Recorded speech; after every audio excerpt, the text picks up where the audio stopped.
Welcome to the 4 Habits podcast, where we help you build relationships that thrive at home, at work, and in life.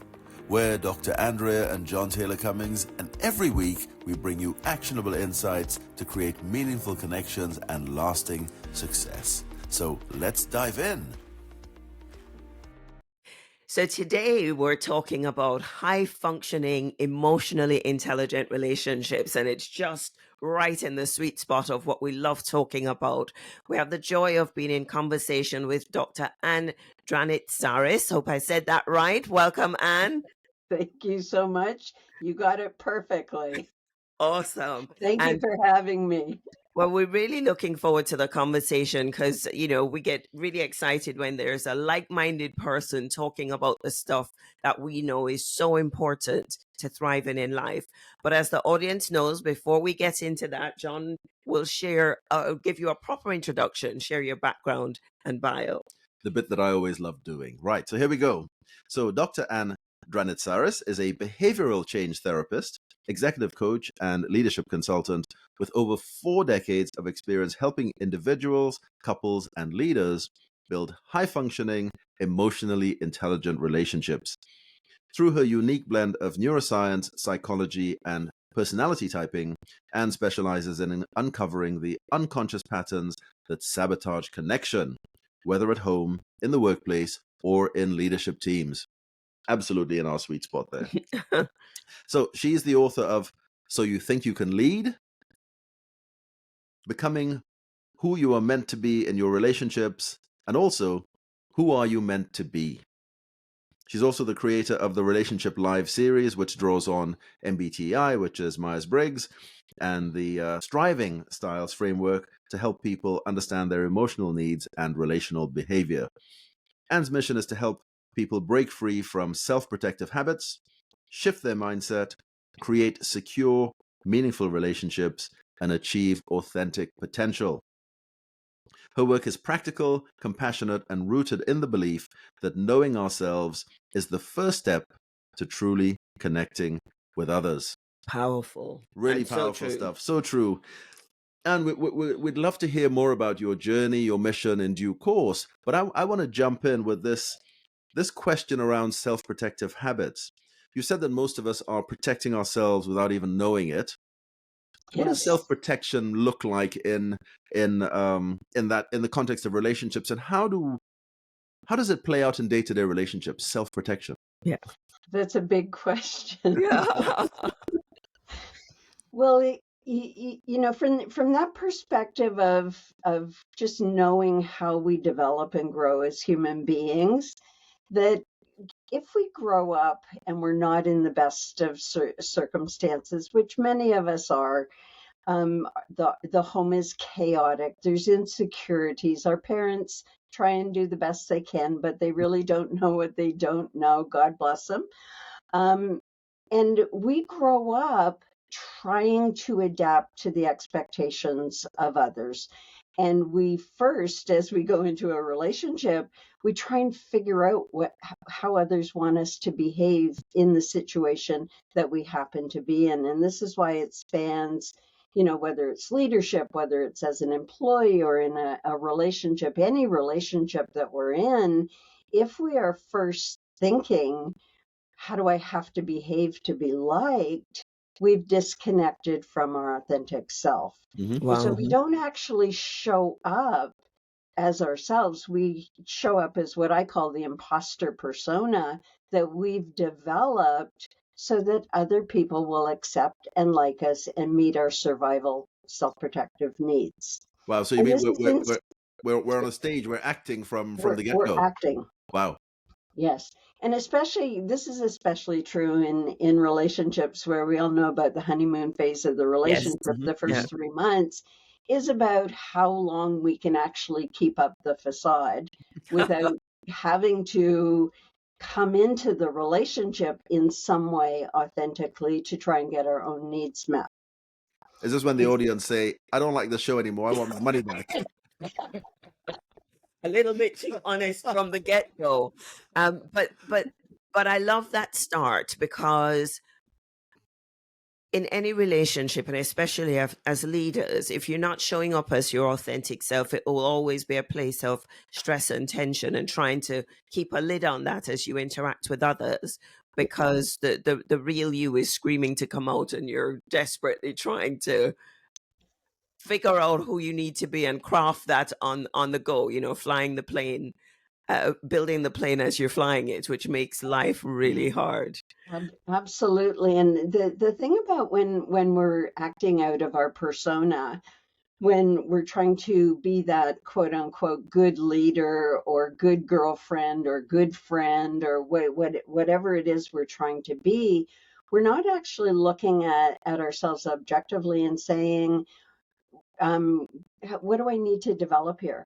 Do I have the skill? You see, and this is particularly true in leadership, where people are trying so hard to be good leaders that they think they're good leaders and they don't do any development. And so they can only do what comes natural to them based on their personality. And many leaders start excessively adapting and becoming permissive. And then they go back and forth between being permissive and being autocratic, just because they can't just step back and say, from a situational perspective, how do I need to behave? What do I need to do? How do I step out of my comfort zone and have this difficult conversation with an employee who's not performing well? Yeah. Some things are very simple and we complicate them because we're afraid to get into a situation where we actually don't know how to handle it in a relationship. Yeah. I'd maybe it would help the audience if we anchor this in what you said about needing to have our emotional needs met. Adjusting our behavior initially. Who do I need to be in this situation so I can have my emotional needs met?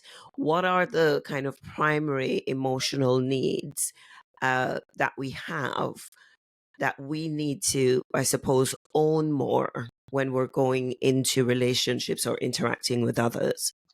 Well, the primary need that drives based on Maslow's hierarchy of needs, we're just looking at that model, is the need to feel secure and the need to belong and feel accepted in a peer group. And so we suss out, what does this peer group expect me to behave? What does the culture of my organization expect me to behave like? And then we have our own emotional needs based on how our brain is organized. And so, for example, and this is what we talk about in the striving styles personality system, where each of the styles has a predominant need. And I'll give you an example of that, the need to be in control. And so if you have a need to be in control, you will want to be organized. You want to, have things structured. And if somebody keeps changing things on you, or you have a partner who won't clean up after themselves and the place is always a mess, it's going to create insecurity for you. On the other hand, if you have a need to be connected and you have a partner who is not very communicative, they're more introverted, that is going to be destabilizing and not meet that need to be connected or the human need to feel secure in the relationship. Right. And that's what, just to touch a little bit on attachment, you see, whatever we come out of childhood with our foundational relational attachment, that's how we initiate all of our relationships. So if it's insecure, we are more likely to go after trying to relate to others so that they will like us and accept us, to get rid of our anxiety. We're not going in saying, gee, I wonder if this person likes me, or I wonder if they're interesting, or I wonder if we have anything in common. It is simply, I am going in and trying to bond so that I can be secure. Yes. So my brain is spinning here. So going into these conversations, because you started by saying a lot of us go into these relationships, whether it's at work or at home, wherever it is, and we go in as actors and actresses. We're trying to communicate something that we think the other person will like. But are we communicating the easy thing, or are we communicating the difficult thing? And what I mean by that is we're trying to guess what they're going to like, and we're trying to do that, which I guess is hard for us. It's not what comes naturally to us. So I guess we're trying to do the difficult thing, but it may not be the right thing. How do we find the right thing to do to be able to communicate in a way that is the right way to get across to them, but is also authentic to ourselves? Well, if we take how people behave during interviews at work, for example, Hmm. some people do interviews incredibly well because they know how to study the organization that they're going into and the role, and they know how to present themselves Hmm. in a way that just hits all the notes that the employer's looking for. And then once they have the job, then they start initiating with, well, I really don't want to do this part of the job, and I really don't want to do this, because authentically, I never had any intention of doing these things. I just wanted to get the job. Right. Okay. We like to talk, because it's Canada, we like to talk about how men complain about this. Women always say that they like going to sports events and they like to watch hockey. And then, a few months in, the They do relationship's they? secure, not a chance. Yeah. To some degree, we all sell ourselves because Mhm. we have a goal. We want to be with that person. We want to make that connection. And we have fears that if some aspects of ourselves come up, that Mm. person won't like us. That we'll be seen as too needy or too much or too emotional, or whatever judgment we may put on it. And so, some people make themselves seem a lot better than they actually are, and some people will revert to a smaller version of themselves. Mm. But Ooh. where it's most problematic, you see, is when we grow up and we spend so much time developing our persona that we think that's who we are. Mm. And then when we start, you ask a simple question, for example, of, what do you need in the relationship? And the person will say, I don't know. Or Yeah. a leader will ask an employee, what do you think of the approach we're taking to the project? And the employee will say, I don't know, Mhm. because they're afraid to put themselves out. They're Mhm. afraid to speak authentically. So I know that a lot of your work is coaching individuals or individual leaders. Yes. What would you say are the key principles? What are the key things that you want them to know and understand so that they can own themselves more, Mm. know themselves more, and lead better from that place?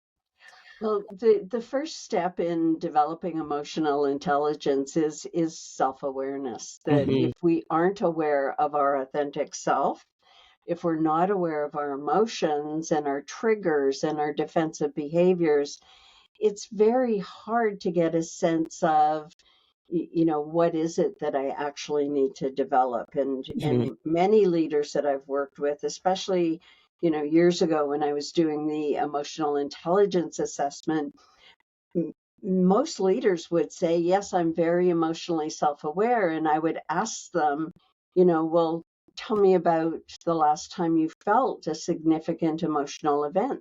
And they would say, well, I didn't like this, or this was bad when this happened, but they couldn't express their own experience, their own emotional experience. And so really getting to know how they feel and the impact of their emotions on their behavior, um, but also doing a personality assessment. And we work with both the Myers-Briggs and our own system, the striving styles, because this talks about specifically how you want to behave in the environment where you want to behave in. Mhm. Right. And so for example, left brain people like to get things done in an organized, specific way. Right brain personality types, they like to meander through and chat with people and create new things and not follow, per se. you know, and so a left brain person in a right brain environment has a lot of trouble, Yep. Yeah. Yeah. and vice versa. You know, Mhm. and it's just some of these simple things where we tell ourselves stories about other people. For example, they're not talking, they must not like me. And it's like, well, no, they're not talking, they're introverted, and or they're an internal processor and they're just thinking about it, you see. Mm. Yeah. So we over personalize. So sorry, I wandered off there. Getting back to your point about the building of self-awareness and recognizing that this takes time, and you can't do it by yourself, Mhm. because doing it by yourself means that when you come up against aspects of yourself that you don't want to accept, Yep. Then what? you're just going to blow it off. Mm. Yeah. You know, you're not going to know what to do with it. And so, you know, or there's, you might have gotten feedback as a leader, and you don't like the feedback, and so you built an argument around it, not recognizing that's part of your defensive strategy. Yeah. And rather than being curious about oneself, as we need to do to develop self-awareness, you know, we end up shutting the whole process down if we don't have a guide along the way. Yeah, indeed.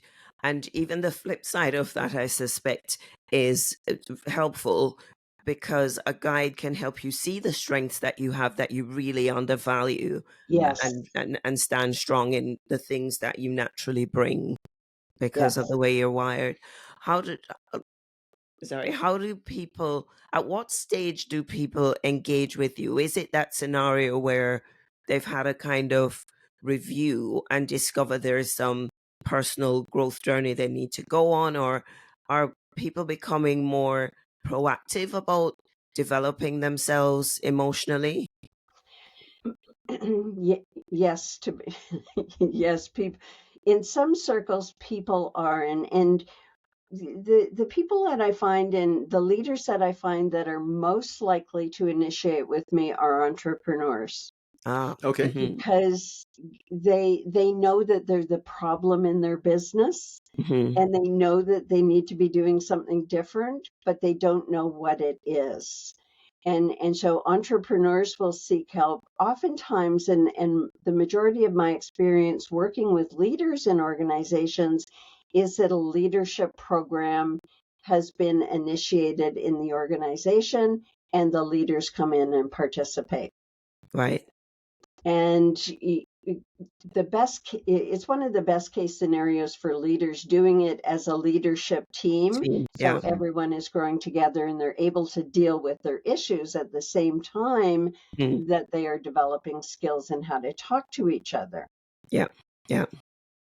I want to ask a question around the I guess the mirror, to call it for want of a better description, where you say sometimes we need to see something, we need to hear it from somebody else because we can't see it for ourselves. Yes. We joke about it sometimes, but we say to each other, we're in each other's lives to be that person, to be that mirror, to show you some of the things that maybe you're not seeing, that are just not great, not landing, not coming across well. And of course, you know, when that person is giving you the feedback which is positive, then hey, happy days all day long, we'll take that. But the stuff that we don't like to hear sometimes, the growth areas for ourselves, can be a real challenge. What do we need to do to be more receptive to hearing some of those messages, to recognizing that actually, yeah, there's some things here that we could be doing differently. There is a real growth area here, because a lot Yeah. of us don't like to hear those things.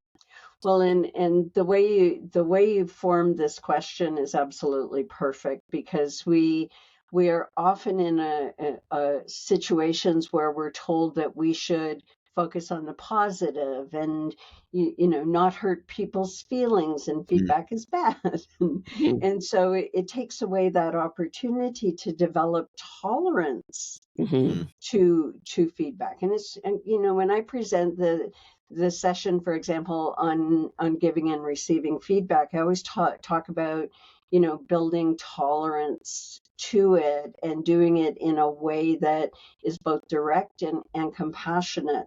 yeah, One of the things about feedback is people think that it's confrontational, mm, because you hit people's defenses, and then they defend, and it feels like a confrontation when it's actually not. But if you think about our own belief systems, and this is what I love to get into with clients, where we as human beings believe that we should be able to show up at a training and know how to do really well something that we've never learned before. Mm-hmm. You think about it, and that we're embarrassed because we're not learning it fast enough. Or you see, and so that's where we recognize that we're in our persona, because we're so busy protecting an image of ourselves as being all knowing that we're not allowing ourselves just to sit back and enjoy the process of learning something new and practicing it and, mucking it up a little bit and then getting it right, you see? That presupposes that it's a safe environment to Yeah. do that, doesn't it? And the challenge quite often is you're not the only one expecting to be able to turn up and know how to do it. It feels like everybody around you is expecting you to learn up and, turn up and know how to do things. And so feeling judged or feeling afraid for your job or afraid for the impact it will have on your performance score if you don't get it right the first time, all those pressures bear in. Right. And what we another thing that's important is changing some of our mindset around things that we catastrophize about. Mm. And I've dealt with this right up to the highest levels of organization, where an executive VP said, I can't go into the CEO's office and ask him that question. He'll fire me. Nobody gets fired for asking a question in that organization. But that doesn't mean that that fear that the person came up with wasn't being legitimized by Yeah. him. Mm-hmm. You see, and so if somebody is going to judge you, which everybody judges, you see, and if we don't know how to speak to people's judgment, we don't know how to say, for example, you'll need to be patient because I didn't quite grasp that. If we don't feel entitled to say things like that, then our fear can drive us over the topic and really wind us up to where it blocks learning. Indeed. And that But can become a whole organizational culture that says you better not speak up. precisely. So what do you do when a leader gets upset and yells at you? Yeah, You what do you say, do? What please do you don't do, Anne? yell at me.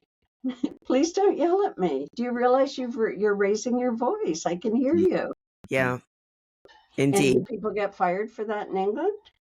I don't think they got fired for it over here in Canada, but we fear it. You see, it's like all of a sudden we're talking to our parents. We're not talking to our employer. Yeah. I'm And going to what get you in trouble. I'm going to get in trouble if I say something. But and especially, I was going to say, especially if you say that in a open plan situation. So somebody's raised their voice at you. There are other people standing around. Now, if you say that to them, please don't raise your voice at me. Now, will I be embarrassing them? There's a whole lot of reasons why people, and I've seen that. I worked in the investment banking industry for many years, trading floor environment, and I saw lots of bad behavior like that. Lots of very Yeah. bad examples of people shouting, screaming at people, telling them, Yes. especially when somebody has lost a lot of money, effing and blinding. All sorts of language came out. To have the gumption or the guts to be able to stand up and say to them, actually, please don't talk to me like that in that kind of setting is not easy. What do you suggest there? So I've worked in mining industries and construction industries where, I've gone toe to toe with leaders who say, but if you don't scream at them, they won't do it. yeah, And you do it a little bit at a time and you see what works. You yeah, see, it's, could you lower your voice? I don't want other people to hear what we're talking about, or I don't want you to be embarrassed by everybody overhearing you yelling. There's Yeah. many ways that we can turn it Fair around. enough. But the thing is that we try something and we don't shut ourselves down and think that I can't say anything, otherwise I'm going to get fired. yeah. Is that fair? I love that because it goes back to what you said about the belief system. If you believe this is how it's done in the workplace or this is how it's generally done by leaders, you just accept it and die a little bit on the inside. But what Yeah, we encourage people to do, like you're saying, is find the line that works for you and practice it so that practice when you it. turn up, you can own yourself, feel the dignity of speaking up in those moments, but doing it with compassion or with grace so that it can be heard. Truly. Yeah. And similarly in relationships, men as well as women, men will say things like, oh, I can't say that to my partner, they'll get upset. And so things start getting hidden in the Mm, relationship and start creating problems rather than saying, I don't know how to say this, or in a way that it's not going to upset my wife. But at the end of the day, whether she gets upset or not, I can soothe her if she's upset, or I mm, can, be there with her. Feelings aren't problems to be solved, you Yeah. see. And so to stop being frightened of mm, emotions. And that's, one of the things we love bringing into the conversation very early as part of self awareness is this whole point of emotions or emotional content always being present in conversations and being able to talk about mm. the emotions or the impact Yeah. of our words and behaviors Yes. because they always carry feelings. And if we don't address those feelings, we're not on the same page. We won't be. Well, truly, and I always talk to my clients about not making feelings the main event, Hmm.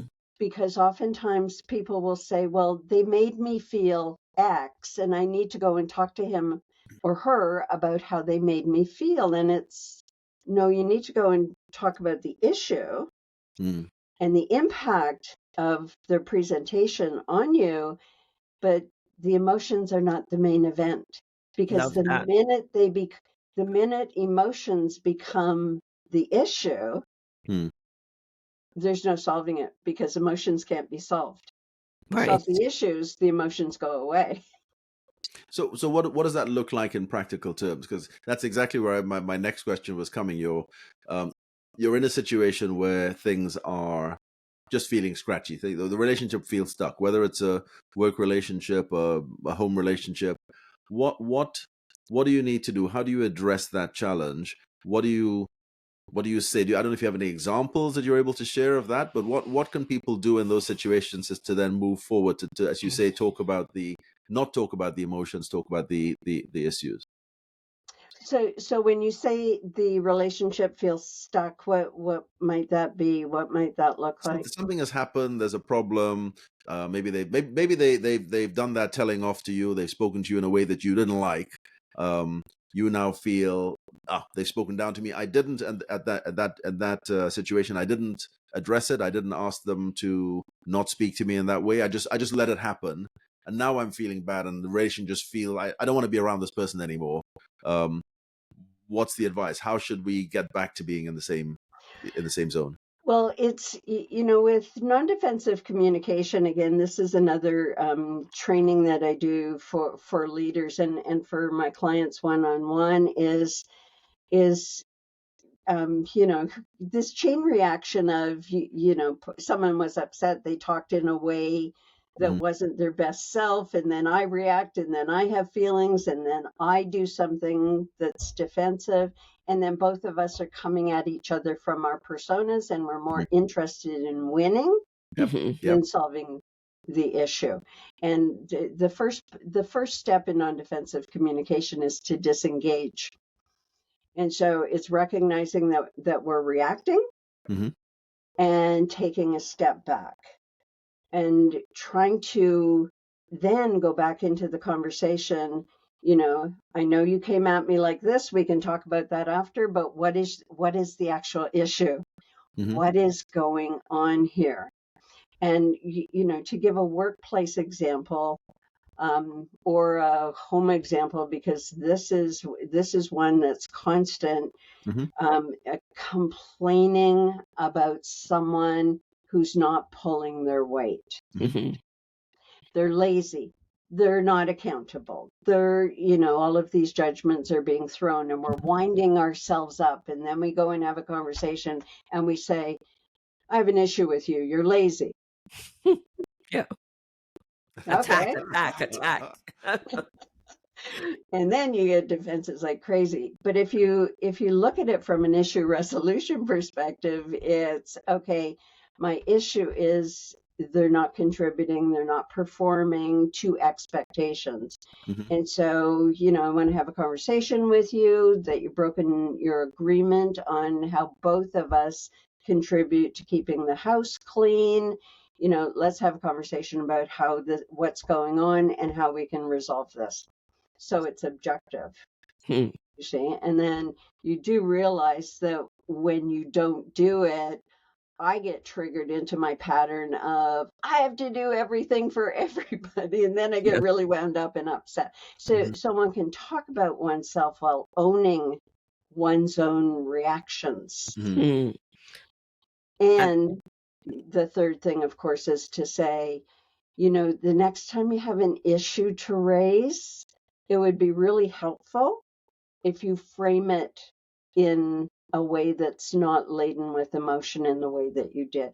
It's like coming at it when you've reverted to that place of being helpful, that you want to help your partner, help the other person at work be able to communicate their issues more effectively.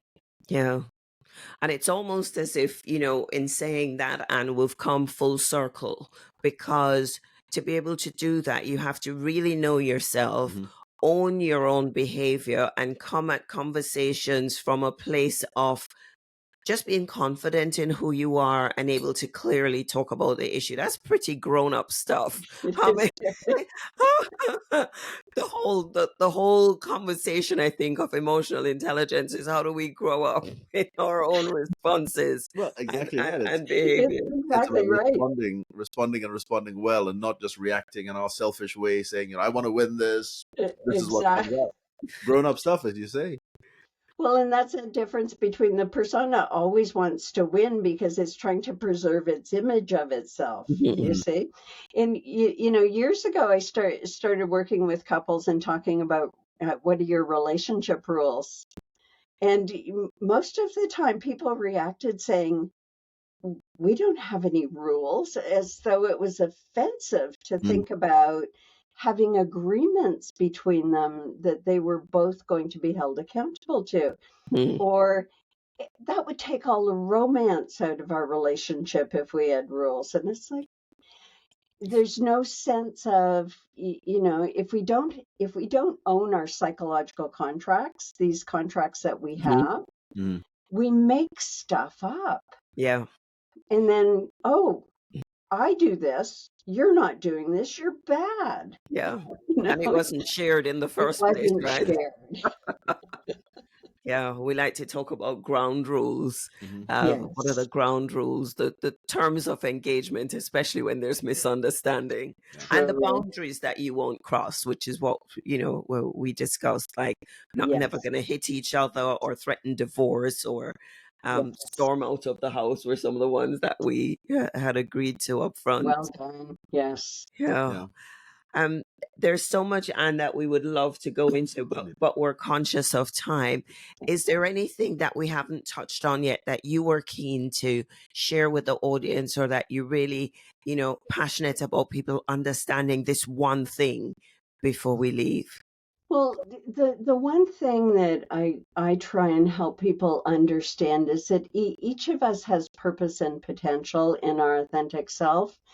And that too often that gets interfered with during our formative years. And getting back to it and being open to all of our gifts, all of our strengths, all of these wonderful abilities that we have, so that we can actually start developing them and not being stuck in an identity that's more impoverished, because that identity says you're an imposter, or you have to do this to be loved, or you have to do this to to get something in your career, and recognizing that our true fulfillment, power, and happiness lies in our ability to be authentic.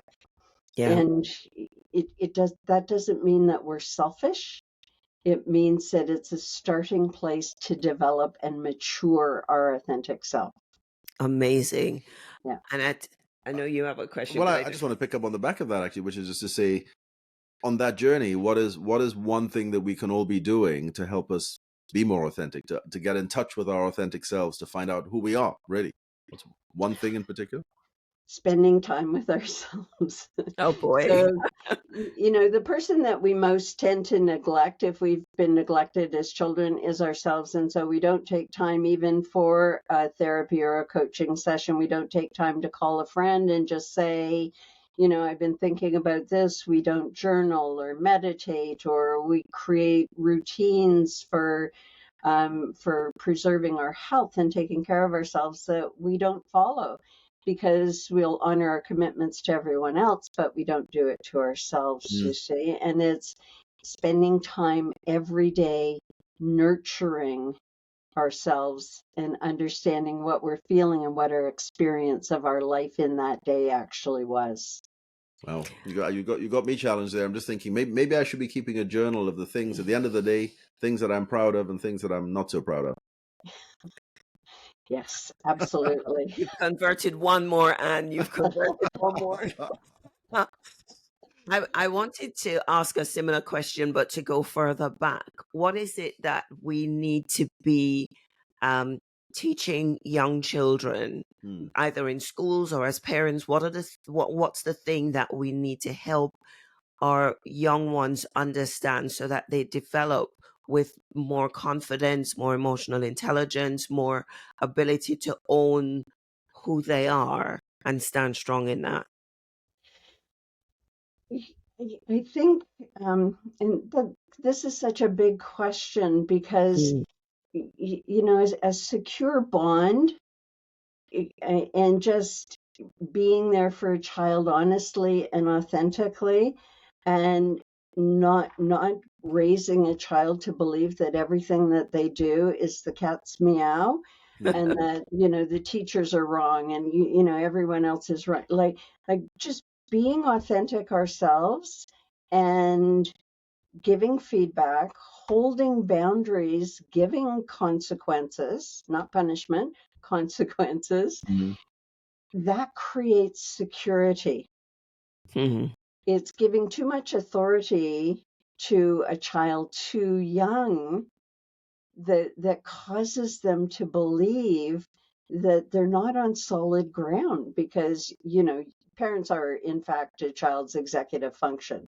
They don't have one developed yet. Yep. And so if you're not being authentic yourself, and your agenda is to be a good parent, then you need to take a step back and find out what that's all about, so that you can be an authentic parent and discover who they are, how their brain's organized, what do they need, not who you want them to be like.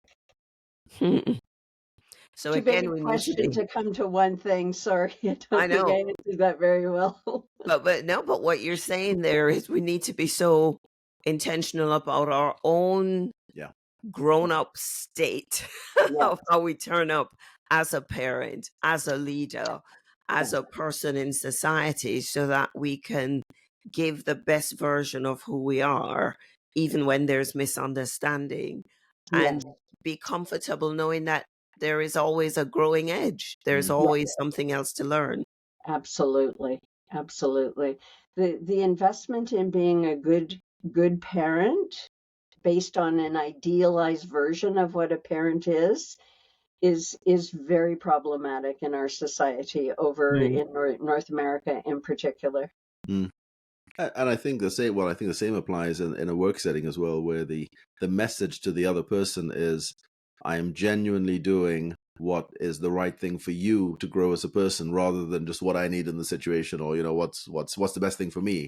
This is about great leadership. It's about getting the best out of the other person, whether it's a colleague or a child. You mean in a performance review or Or Performance. just feedback in type any of? conversation, yeah. Yeah. This is what I'm suggesting here is the best thing for you, not just because I Yes, think so for myself. Well, it's what I think genuinely for you as an individual. This will help you grow. This will help you move forward. And again, we've come right back to what we said at the beginning. It's about being intentional in how we turn up and how we Mm. learn and grow in our emotional intelligence, yes, but also knowing the things to be intentional about, which is where having a coach or putting yourself through specific personal development programs to learn this stuff becomes important. absolutely, absolutely. Last kind of question in this direction. Have you noticed over the decades that you've been working in this space, have you noticed more appetite or more interest in emotional intelligence and people wanting to be intentional about how they show up in relationships? Well, I would like to say yes, but unfortunately, what I'm finding is more people, more younger people in particular, are identifying with being anxious and wanting to Mm. talk about how anxious they are and wanting to talk about what's wrong with them, Hmm. rather than being intentional on their own development. Hmm. Wow. And because of where we've come from over the last 30, 40 years relative to self-help, there is so much misinformation out there, and unfortunately people will take these diagnoses of what's wrong with them, and everyone has ADHD and imposter syndrome and Yep. everyone has everything. But it doesn't mean anything relative to, okay, now that I know this, What what do do I I have do? to do to start developing? And instead, it becomes part of their identity. You can't expect anything of me because I'm a victim of my Yeah. childhood. You Yeah. can't expect anything of me because I have ADHD, you see? Mm. And so we're at this point where I think in recognizing this, something will be done about this, where people will start taking more responsibility for their own development Mhm. and get out of the habit of blaming their childhood Mm. for where they got stuck. Because Indeed. as we know, the brain's plastic, we can grow, we can develop, we can Mm. change our behaviors. And even though most people will say, but it's hard, Mm. which is, a lot of the times people will say this, it's hard because our brain is like it's efficient. It likes to do what it's always done. And Indeed. whenever we tax it to do something different, that is the state that emerges, that feeling that this is going to take more energy. Mhm. And yes, it will, but it's worth every little bit of energy that we put into it. Yeah. Exactly. To create a new neural groove. Yes, you got Wow. it. Yeah. Yeah. And we could, Go on. as saying, there's a whole other conversation in there around this anxious generation and what we need to do differently. Yes, But I think we'll have to save that one for part two. But that sounds wonderful. I know that's a really insightful uh, response to what we're seeing Yeah. now and the direction that we're going in. Yeah. You had a question No, there. no, no. I do. I have many questions, but I think no. We should just say if people want to hear more, and if they want to connect, if they want to find out about some of the content, the material you have out there, what do people need to do? We can put stuff in the show notes, but just so we can Yeah, learn why we're so talking. my website, which is my name, Dranitsaris.com, and I have many books on Amazon if you want to search me up there to find out about some of the things that I've written about in both leadership, imposter syndrome, and Hmm. personality type. But primarily there. And in the show notes will be other ways of getting a hold of me. So you'll have to put it up because people will have a hard time spelling my last name. We will put it up there. Yes, Dranitsaris. yes. We will put it in there. Well, wonderful. It's been a fabulous conversation, Anne. Such a pleasure. Really enjoyed It it. went so quickly. Thank you for your questions. It was lovely talking to both of you and very engaging. I always love facilitators that bring out the excitement that I feel about the work that we're all doing in this space. Yeah. Because, we talk about leaders of consciousness, Mhm. and that, many of us find ourselves, and it's not an exalted position, it's just that, we have this. And so we need to get other people excited Indeed. about what we can actually do in our own development. So thank you for Amazing. that. Not at all. Our pleasure. And I knew it would be a great conversation. And as you said, the time just flew by. And as we say goodbye to you, my question to the audience out there is, if they have any questions for yourself, for us, for other, suggestions on other guests, other topics they want to hear, then let us know. Put us something in the comments, or maybe send us an email. Let's keep this conversation going. But Anne, it's been fabulous having you. Thank you. For now, we say goodbye to you, and we say goodbye to our guests around the world. Great having you again, and see you next time. See you next time. Bye-bye. Thanks for tuning in to the 4 Habits podcast. Now, if today's episode resonated with you, share it with someone who needs to hear it. And don't forget, take our free relationship skills quiz at the4habits.com/skills quiz to start improving your relationships today. Hit subscribe, and we'll see you next time.